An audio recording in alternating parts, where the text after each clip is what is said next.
He's a moron because he's going to destroy the American Empire. But if he actually wants to destroy the American Empire, then the man is the greatest American president ever, okay? Okay, so we're going to have a fun class today, and we're going to make the argument that, in fact, Donald Trump is a genius. That, in fact, all this chaos is purposeful. That there's actually a plan behind all this, okay? That's the argument I want to make to you today. Okay, so what is the plan? What is going on here? All right, so first thing to notice is that the world gets 20%, okay? 20% of its oil from the Middle East, okay? Primarily going to East Asia. So India gets about 6% of its oil from the Middle East. Japan gets 75% of its oil from the Middle East. So East Asia is heavily dependent on Middle East oil, okay? But as you can see, it also goes to Europe as well, and then also to the United States. All right, so the world is dependent on the GCC oil. If this war continues, if ground forces are used, then all the oil from the Middle East collapses. And JP Morgan has come out and said that by mid-April, the world will run out of oil. Okay? So this is a disaster for the world. But it's just much more than energy needs, okay? So because Iran is constraining movement in the Strait of Hormuz, we're seeing 7 major shortages. Okay, so yes, we know oil and LNG are being stopped. Okay, but actually the problem is much worse because look at phosphate, ammonium, sulfur, urea. This is food production. Okay, primarily used for fertilizers. In other words, if this war persists, not only will countries run out of energy, they'll also run out of food, okay? Also, look at this. Helium and sulfur are used for what? They're used for semiconductors, the production of semiconductors. You use helium and sulfuric acid in the production of semiconductors, which leads to AI, okay? So, in other words, this war in the Middle East, it's impacting everything in the modern economy, okay? If this war continues, the global economy could collapse. But again, we're making the assumption that Donald Trump is a genius, and this is all part of his big plan, okay? So what is his plan? All right, so, okay, we know that there's a lot of oil in the Middle East, okay? But, you know, oil is not as rare as people think it is. There's also a lot of oil in Canada. Venezuela has the world's largest oil reserves, okay? Russia also has a lot of oil.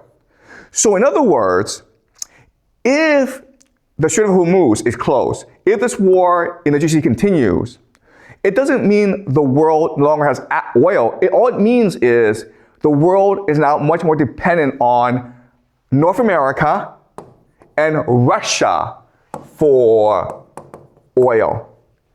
And so the global economy now shifts over to North America and to Russia, okay?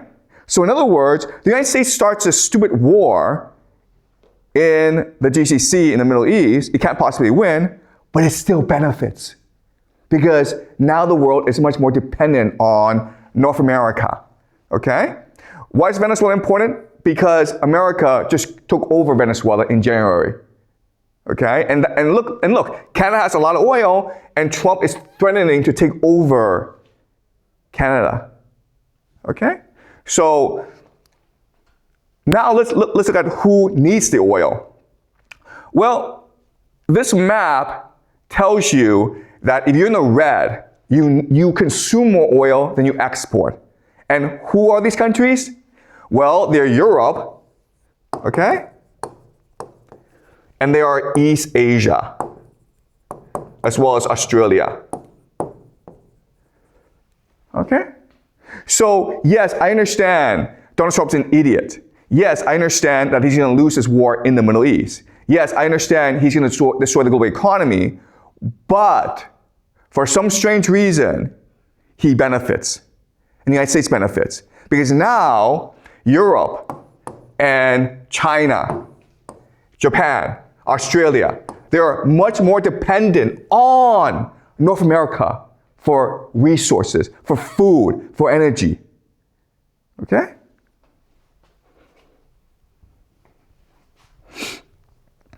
All right, food. Okay, so nitrogen is important for fertilizers. Okay, you need nitrogen for fertilizers. And as you can, and what this map tells you is that if you are in the blue or the light blue, it means you produce more nitrogen than you need, so you export it. If you are not in the blue, then you're kind of screwed. Okay, so basically, this area especially, this area, okay? Europe, as some parts of Europe, okay? So now they need more nitrogen. And again, before they were getting a lot of nitrogen, ammonia, from the Middle East. And now, where are they forced to get the nitrogen? From here and from here. Okay?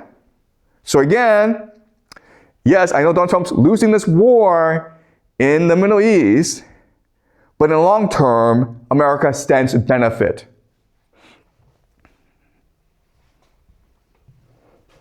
Right. Last thing I want to look at is water. Okay? Water is important because water tells us which areas are the most stable. Basically, if you have a lot of water, you're less prone to conflict. But if you don't have that much water, then you're prone to conflict, okay? So we look at, so if you're in a dark blue, you're good, okay? Nothing to worry about. If you are in the light blue, you are in a lot of trouble, okay? So if we look at this area, North America, pretty stable because lots and lots of fresh water, okay? If you look at Russia, pretty stable, lots and lots of fresh water. But if you're Africa, you're in a lot of trouble. If you're Europe, you're in a lot of trouble. If you are Middle East, you're in a lot of trouble. If you are Southeast Asia, you are not in that much trouble, but you are in some trouble, okay? So we already see how this map tells us where in the future, basically Russia and the United States, North America, are the most stable parts of the world with the most resources. And therefore, they are the most resilient, the most stable, okay? But if you go to Africa, Europe, Middle East, Southeast Asia, these are points of conflict in the world. So we can expect these places to become much more unstable over time.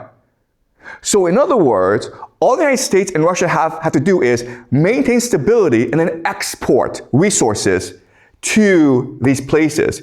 And guess what? And then they make a lot of money for themselves.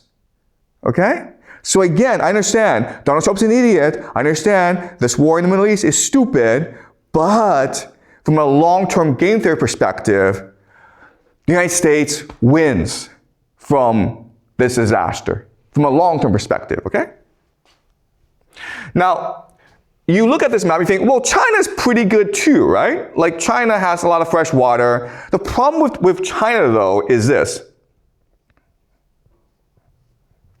China sits on a lot of fresh water that Southeast Asia and India depends on, okay? So a lot of water is in the Tibetan Plateau, and it flows downstream into India and in Southeast Asia.